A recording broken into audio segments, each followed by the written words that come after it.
प्रतीक दिल्ली में joint family के साथ रहता था, लेकिन जॉब की वजह से अपनी माँ के साथ दूसरे शहर में शिफ्ट हो जाता है, जहाँ उसकी प्रीति के साथ लव मैरिज हो जाती है, जिस पर बहू को नापसंद करते हुए उसकी माँ पूरा समय प्रीति को परेशान करने के तरीके निकालती रहती है। प्रीति, कहाँ हो? सुबह का नाश्ता दोपहर में खिलाओगी क्या? इसमें प्रीति और प्रतीक ऑफिस जाने के लिए तैयार हुए कमरे से बाहर आते हैं, जिसे देख सास प्रीति पर भड़कने लगती है। महारानी, तुम सुबह सुबह तैयार होकर घर का सारा काम छोड़कर कहाँ चल दी? जी वो ऑफिस। हैं? तुम ऑफिस जाओगी तो घर में जो सफाई, नाश्ता, खाने का काम है वो क्या मैं करूंगी? माँ, मैंने उससे वादा किया था कि वो जॉब कंटिन्यू कर सकती है। अरे वाह जी वाह, दोनों आपस में सलाह कर फैसले ले लिए। मैं क्या यहाँ बेवकूफ बैठी हूँ? मुझसे पूछना किसी ने जरूरी नहीं समझा? मम्मी, आप फिक्र ना करें, मैं आज ही रेजिग्नेशन दे दूंगी। प्रीति ऑफिस के लिए चली जाती है और अगले दिन से जॉब छोड़ घर के कामों में लग जाती है, लेकिन साथ ही उदास भी रहने लगती है, जिसे देख प्रतीक को अच्छा नहीं लगता। मुझे पता है तुम्हें अपनी जॉब कितनी पसंद थी।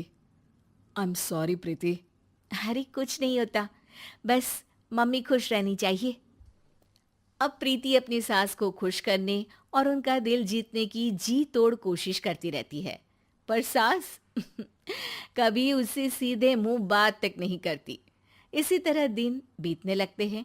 एक शाम प्रतीक ऑफिस से परेशान घर वापस आता है।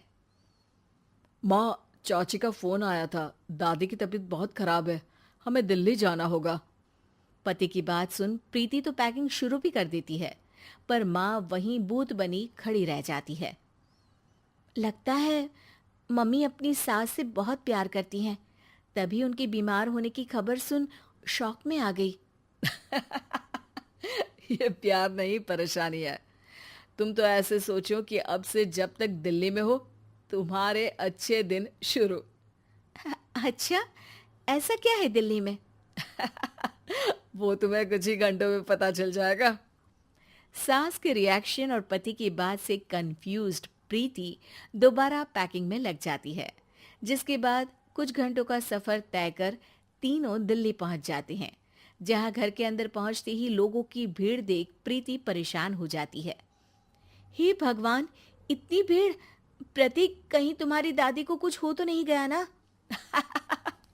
पागल, ये भीड़ नहीं, मेरा परिवार है। क्या? इसे तुम परिवार कहते हो? अरे इसे तो जिला घोषित कर देना चाहिए। तुम्हारा परिवार का तो अपना पर्सनल बिग बॉस बन सकता है। हैरान परेशान प्रीति परिवार वाले सदमे से बाहर निकली भी नहीं होती कि सिर पर पल्ला रखे शांत तरीके से सबके साथ बात करते हुए अपनी सास को देख उसे दूसरा सदमा लग जाता है। हाय राम, ये मम्मी का ऐसा भी कोई रूप है? ये तो मुझे पता ही नहीं था। ये तुम्हारी सास का ससुराल है। तभी प्रतीक की बहन बोल पड़ती है। यहाँ आपको ऐसी ऐसी चीजें देखने मिलेंगी जो सपने में भी सोची नहीं होंगी। हाँ, ये कुछ दिन तो बहुत इंटरेस्टिंग लग रहे हैं। सब एक साथ दादी के कमरे में जाते हैं, जहां पहुंचते ही उसे दादी की आवाज सुनाई देती है। क्यों रे, सास से मिलने की फुर्सत मिल गई? दूसरे शहर जाकर छूट क्या मिली? तुम तो भटकता पंछी बन गई। इतने समय में ये तक नहीं पूछा कि जिंदा भी हूं या मर गई। प्रीति की सास अपनी सास के पैर छूती है। अरे कैसी बात कर रही हैं मम्मी, आपको तो मेरी उम्र भी लग जाए। अरे बस कर, ये झूठी उम्र देने वाली बातों का दिखावा ना कर। तेरा बस चले ना तो जो मेरी बची कुची जिंदगी है वो भी अभी खत्म कर दे। अरे बहू कहाँ है? इस पर सास प्रीति को दादी से मिलवाती है। दादी प्रीति को बहुत प्यार देती है। क्यों बहू, तेरी ये सास परेशान तो नहीं करती ना?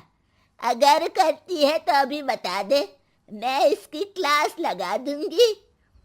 अरे कैसी बात कर रही हैं माँ जी, भला मैं क्यों किसी को परेशान करूंगी। प्रीति अपनी सास का ये रूप एंजॉय कर ही रही होती है कि तभी चाची वहां आकर प्रीति को अपने साथ ले जाती है। सास की क्लास लगते देख जो खुशी मिल रही थी वो तुम्हारे चेहरे से साफ पता चल रही थी, इसीलिए ले आई, क्योंकि अगर उन्हें पता चल जाता तो तुम्हारी खैर नहीं थी। थैंक यू चाची जी। चाची और प्रीति घर में झूले पर बैठी बात कर ही रही होती है कि उसकी सास भी वहां आ जाती है।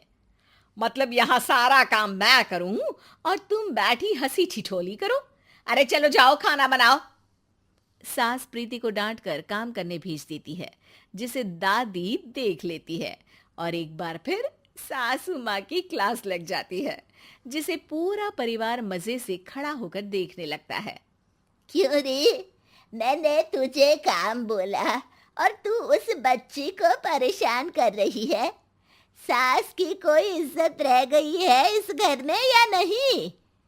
यहाँ खुद की सास होते हुए भी ज्यादा बड़ी बन रही है। अब नहीं मम्मी जी, मैं तो बस थोड़ी मदद के लिए बोल रही थी। सास रसोई में जाकर काम करने लगती है और दादी प्रीति को लेकर वहां से चली जाती हैं। इसी तरह एक हफ्ता बीत जाता है, जिसमें दादी अपनी बहू को डर, इज्जत और प्यार का फर्क समझाती रहती है और प्रीति उसका मजा लेती है। वापस जाते हुए दादी प्रीति और उसकी सास दोनों को अपने पास बुलाती है।